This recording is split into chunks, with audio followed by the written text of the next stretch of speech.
Today I'm not making a pizza. On the Ooni oven. Got some tenderloin tips from my guy Mino's Prime Steak. Got the oven at about 550. I'm gonna get this cast iron really hot. Just got my new subscription from Bright Cellars, drinking Folk and Fable Cabernet. Get 50% off and an extra bottle. See the link in my bio. All right, I got this nice and hot. I'm gonna add some bacon up to the pan. Put it back in. Just salt and pepper. Got this nice and hot. I'm gonna add the tenderloin tips to the pan. Put it right back in, about a minute or two each side. I'm gonna flip them now and put them back in. Remove the tips.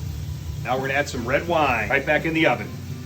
Now we're gonna add half stick of butter, some beef broth, pick it up, add some mushrooms, onions, some garlic.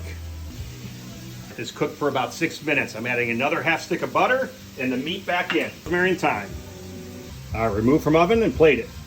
Perfect appetizer. Okay, me.